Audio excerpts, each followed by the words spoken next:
Hello, everyone, and welcome back to the Home Turf Podcast. We are back after a surprising, well, maybe not surprising to many Aggie fans, but a good win over Mississippi State at Starkville. Justin, thoughts? How did it go? I know it wasn't a pretty game, and it probably should have been a little bit better considering they're at the bottom of the SEC. Well, to be honest, the Bulldogs really surprised me. But if you've been following Mississippi State for a little bit, it might not have been too surprising that they came out and gave us a fight. I mean, they gave Georgia a fight. Van Buren, I don't know what it is. This team has looked different from the first 2-3 games to the past 2-3 games. Even though they are 1-6 now, it is a lot. Like, things are looking up for the Bulldogs. It's more cohesive.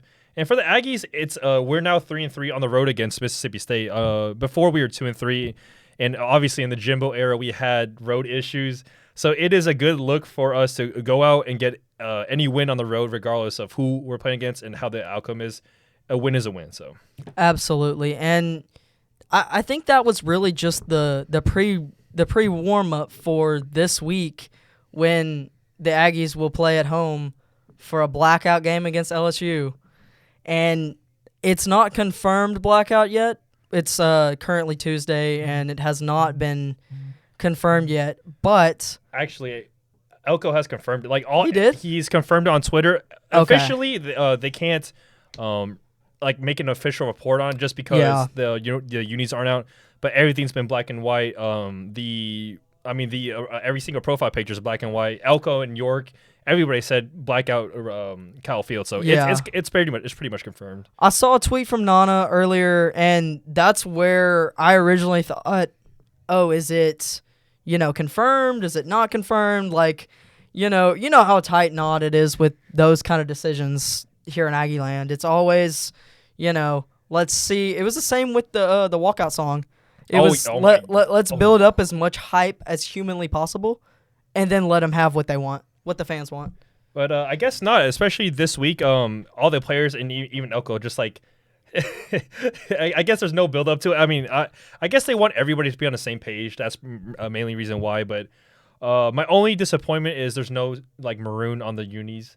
I wish maybe the maroon was the outline of the white. But it'd be like the OG black unis. But I was about to say the ones is tough, so I'll take it. If it's the ones I'm thinking of, it was the Manziel era, 2014, 2012, like Sumlin. Mm-hmm. Okay, that was the uniforms that I was expecting. Yeah. I mean, regardless, a blackout game is gonna be. Oh man, it's true.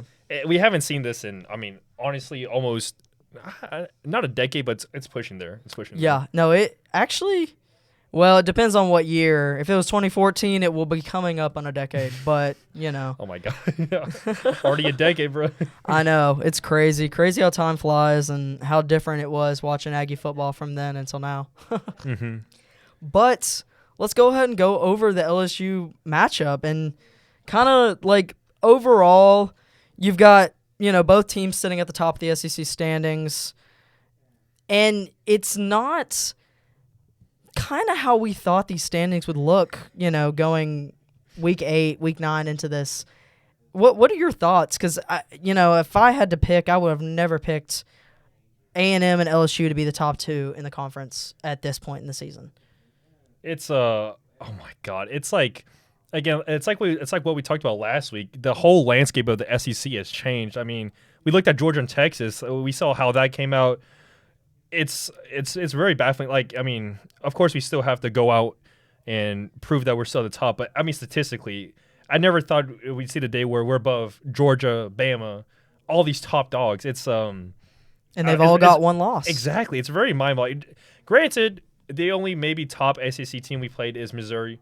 At the time, they're still a top 10 team, so it's nothing to take away. But if you're looking at Georgia or Texas, they are playing top 5 seeds. So in order for us to solidify that, we need to go out and beat a very good top 10 LSU team. I mean, on paper, in terms of records, it's literally this. We are the exact image of each other. We both lost in the first week to, I want to say USC was top 10, top 15. They were, I believe, 19 going into that. And it was exactly what you said, the same situation. Mm-hmm. A non-conference ranked opponent as your first game. and both programs just dropped the ball. It didn't look like they did for the entire rest of the season. And I really think it goes back to first-year head coach, with Elko and not really getting the culture set yet. And, you can't really make the same argument for Brian Kelly because, he's been there for a few years now. But I feel like it was almost the same thing because, you're stepping away from Jaden Daniels. You're stepping away from the way that offense kind of ran and the way their defense still, backed them up to a certain extent.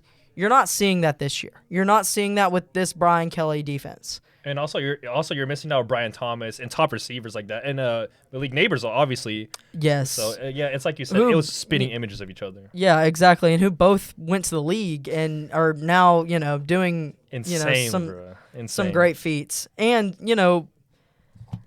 it's when let's go back to look at the wins in conference. These two, even though they're sitting at the top of the conference, they have had not a hard roadmap pretty much. So, you've got LSU with wins over a 2-3 South Carolina in conference, a 1-2 Ole Miss in conference, and then a 2-2 Arkansas. Though none of those are even, more than 50% for in conference. And arguably, like Ole Miss, like this year, I don't want to say it was their year, obviously, but like they were supposed to be a contending SEC team. They dropped the ball against Kentucky and like we saw against LSU, and so I think it goes back to the whole SEC landscape changing. So you're absolutely right, Justin. It is looking vastly different, and especially when you look at A&M's wins. I mean, you've only got over 2-2 Florida, 2-2 Arkansas, 2-1 Missouri, and 0-4 Mississippi State. None of those are high-quality wins when you look at their performances against their conference. And you can kind of sum that up to the whole SEC with, the top 8 having one loss, excluding us and LSU. So it's really you're going to see in the SEC championship, you're going to see two teams that have basically limped to that point because this conference is just beating itself up, which is really unique to how it's looked in the past. And I think that's also to do with the inclusion of Oklahoma and Texas. Because if you hadn't have had that, you wouldn't have had, obviously the win over Texas that was given to Georgia, and then you wouldn't have had the Bama loss. So it's really weird. Also, in this day and age of NIL, it's like these two are coincided. It's a very weird dynamic where players are leaving like top dog schools to go to other SEC schools. So it's like, I mean, we saw like Isaiah Bond went from Bama to UT. Yeah. I don't know.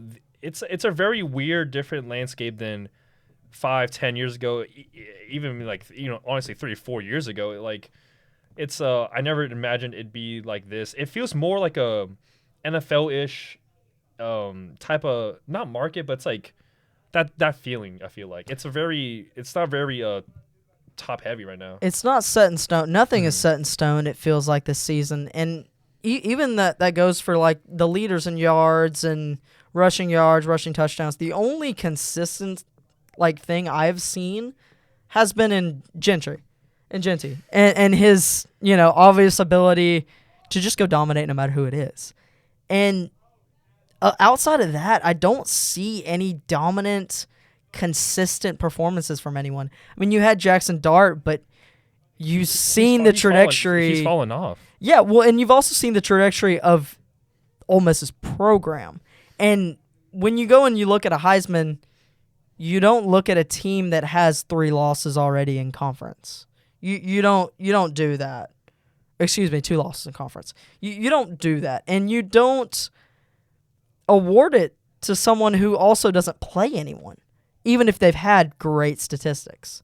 So that's also why I don't think like a Travis Hunter could win this award yet, because not only has Colorado played subpar, they haven't played enough heavy-hitting opponents. Actually, I mean, I'll give some credit to Colorado. They're a lot better than last year. It's not subpar, but it's more so. It's more so the second half where you said like the strength of schedule is just Yeah. Not as I mean, if you look at the SEC, everyone's just like everyone's going to get slaughtered left and right. It's like there's no clear cut winners, and then I can't even imagine what like a Jonte would be in an SEC team. Yeah, no, I couldn't imagine that either.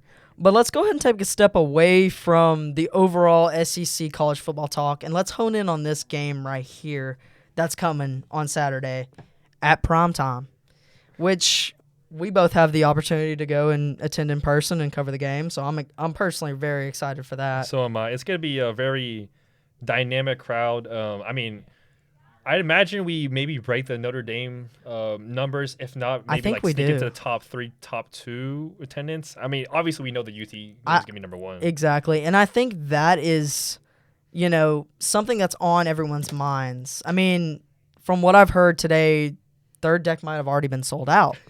So you're definitely on pace for that. It wasn't the same when Notre Dame came. They still had tickets, up until Friday almost. So, and I believe that Notre Dame, what was it, 103 or 104? I want to say it was 103. I think it was 103. Actually, it might have been 104. But I mean, it's like it's not that much of a. Actually, no, it is that much of a difference. But it's like I feel like when people came into the Notre Dame game, it was very hyped, a top 10 team at the time.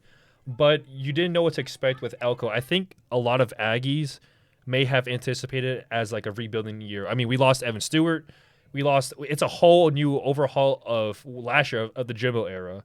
But if you look at this team now, after 7 weeks, it's getting like all the hype and momentum is there for the Aggies to become the 12th man once again, if not even more. Like it's going to be the 12th man, but to another level that we haven't seen in maybe a while now, just because of what Elko and his staff has done now. It is very impressive to see this first year coach and this first year staff take the Aggies to that level. So No, absolutely. And I agree. It's not what we expected from him in his first year. We expected more, lose a few conference games, be middle of the pack, have some promising moments in the season, but not have a necessarily successful season as they've had in the past.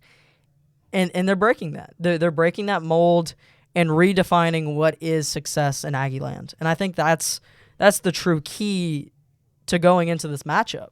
You have to recognize that you are on the upside. You are already playing way better than what your predictions were and what everyone else in the SEC thought you were going to finish.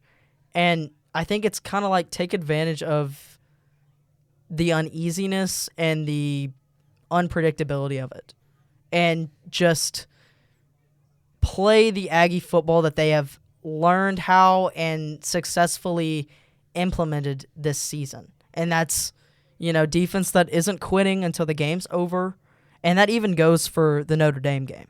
That defense never gave up. And I think that has been a consistent aspect throughout the entire season. And it kind of goes back to my hot takes for this game.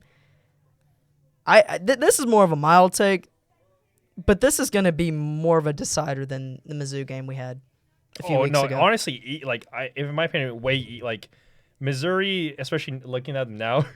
I mean, at the time they're still a top 10 team, but I feel like if you compare that to LSU, it's crazy different. It's not even a comparison now that and it's only been 3 weeks since the game, and that's how volatile the SEC is right now. It's just one game is all the difference between just about the top 6 or 7 teams. And you can argue maybe a little bit more, maybe 2 games, maybe a more heavily weighed game, but it's still close. It's still tight neck, which brings me back to my next take. Neither team has been really tested. And, you can argue the Ole Miss, you can argue Missouri. Those aren't tests now that you've looked at it in week 9. Those were tests when you played them then. But when you look at it now, this is both teams' true test. And this is going to decide how the SEC championship is going to play out. Playoff implications, too. This is... I do like this new SEC look. It's every game means that much more. It brings more life to the meaning of the motto. It just means more. I mean, in the past years, we'd always see Georgia, Bama, all these like top dogs blowing teams out the water, but now it's not given anymore. And it's like as you said, this game is gonna be a deciding factor of who has a chance to actually make it to SEC championships. No, you're exactly right, and it really determines who else is going to take advantage of the situation. Is it going to be Texas? Is it going to be Bama? Is it going to be Georgia? We have no idea because no one has played consistent this year. No one has played like the top dog.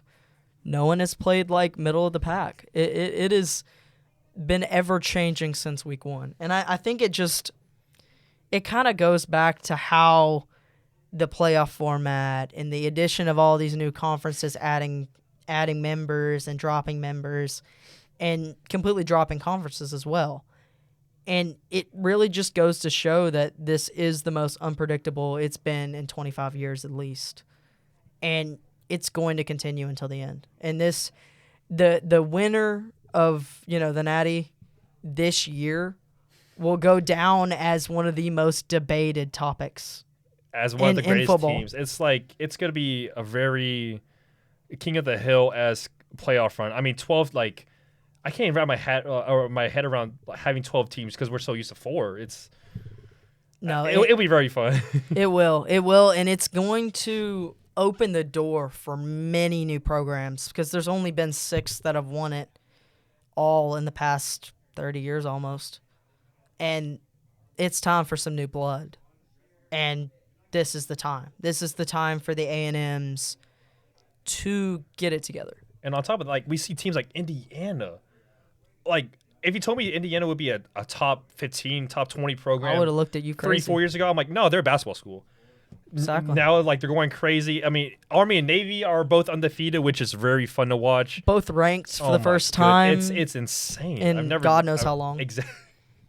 I never would have wrapped my head around this. No, I wouldn't have either. Let's go ahead and get back to the LSU game. Just analyze a little bit more, and then we'll talk about this QB comparison and how this is going to end up debating who's going to win this game, in my opinion. So, for offense, as you all know, if you've been listening the past few weeks, Moss has been on a tear. He's got 674 yards total, averages 6.5 a carry, and is doing it all with 105 carries. He's only had 2 games where he's averaged less than 5 yards a carry. That right there is an insane statistic. When he is on the field, their running attack is not slowing down in the slightest. And on top of that, he should have had a lot more against Mississippi State. It should have been 100 yards, but of course we had the two big carries that were called back because of penalties. Yeah, and I do believe he was a little bit banged up. They gave Daniels a little bit more carries than he usually does, but it worked out in their favor. Daniels came in as a good relief, and it still worked. It didn't work as well as you wanted it to, but with the success that Wigman had, it didn't need to. He had some success. I'm not going to say he had a great game because he did not. It was a manageable game. It was a manageable game. But when you throw that many interceptions and that many could be interceptions, you cannot really say that he is the clear choice moving forward for A&M because he has not defined that yet. There's still a gap in ability between him and most of the SEC quarterbacks in this league. And I still think he has a lot to close that gap. It's not going to be easy, especially against, a defense in LSU, which is not as good as last year. Not in the slightest. And, you can argue that maybe they've just needed to find their footing like A&M's defense has. But I'm not seeing the same type of hype and just general excitement about LSU's defense. Their offense is crazy. The offense is another topic. Their offense is it's lights out. I mean, you can't say much about the running game when their top back has 62 carries. You really cannot say much. I mean, he's nothing is K Durham, but he only has 382 yards and That's with 62 carries. And the number 2 back, not too far behind with 218 and Josh Williams with 55 carries. So it's their rushing attack is severely depleted compared to A&M's.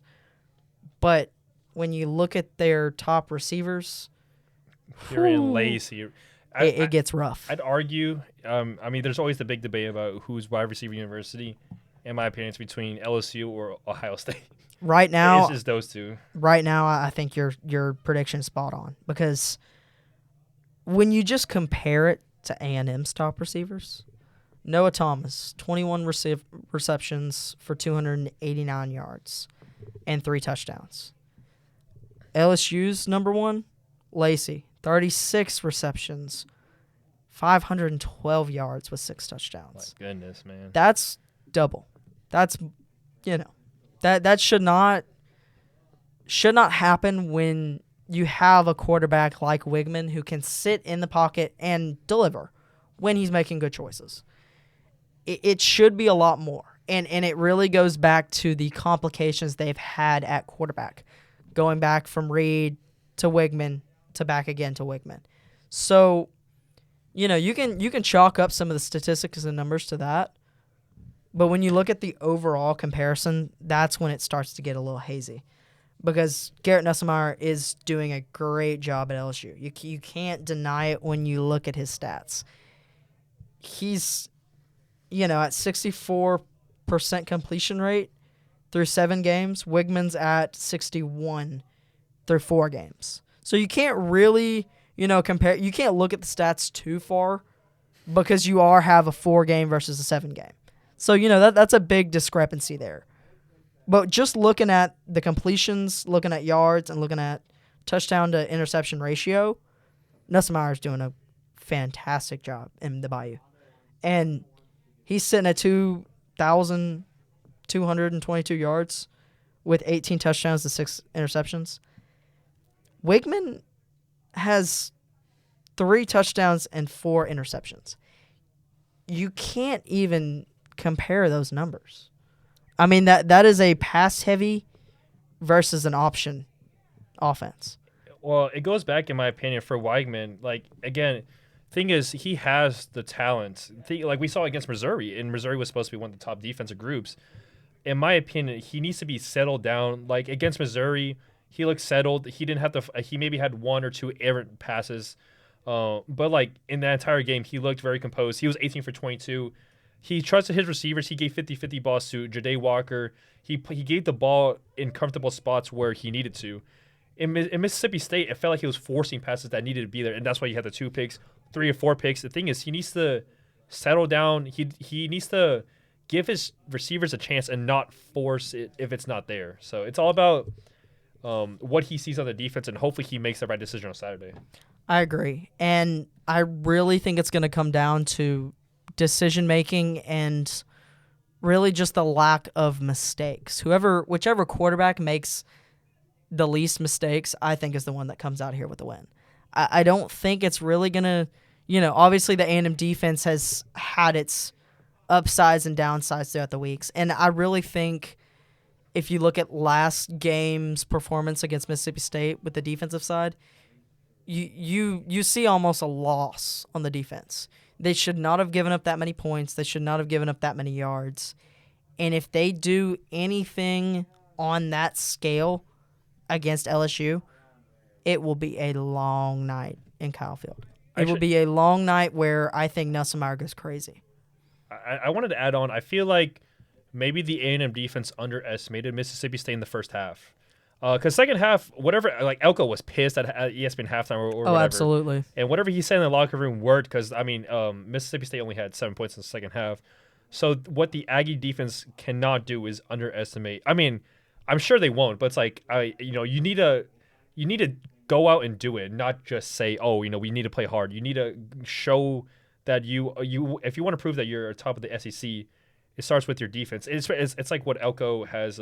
He's made the defensive side the whole identity, and they need to go out and prove it. No, you're absolutely right. And I really think it goes back to playing full 4 quarters of Aggie football that Elko has taught, not the Aggie football that they learned when they got here, the ones that are still here. So it really is going to come down to, can our defense still deliver like they did against Missouri and like they did against Arkansas? Because in my opinion, those were our two best defensive performances by far. And when our defense plays to that level, shutting down Nussmeier will happen. It's just, which defense are we going to see? Are we going to see the one that came out against Arkansas and got, 4 or 5 sacks? Or are we going to see the one that gave up 24 points. 24 points to Mississippi State? On top of that, I want to ask you, do you think this is going to be a shootout or a defensive-ended game? I want to say it's going to be a shootout, but I think the defense is actually going to come in a little bit more than what we think. Mm-hmm. I think it's going to be probably combined in the 40s for points. I think you see a 20-something to 20-something game. I don't see, like we saw years back with the 7 overtime game. You don't see almost 70 points being scored on both sides. Not in this one. You're going to see a 20-point, grind out win for either or. Whichever team decides to show up and play to their potential is, obviously going to win this one. And just for our own amusement, let's go over our SEC rankings into this week. So, Justin, I have, from my top 6, I'm going with Georgia, Tennessee, Texas, A&M, Bama, and LSU. Thoughts, concerns? Ooh, actually, on my top 5, I forgot to add LSU to that. Ooh. I think I have LSU over Bama. So my top 5 is, I got Georgia. I have Texas 2, but I honestly, the more I'm thinking about it, the more I want to change it to 3 just because of how they played against Georgia.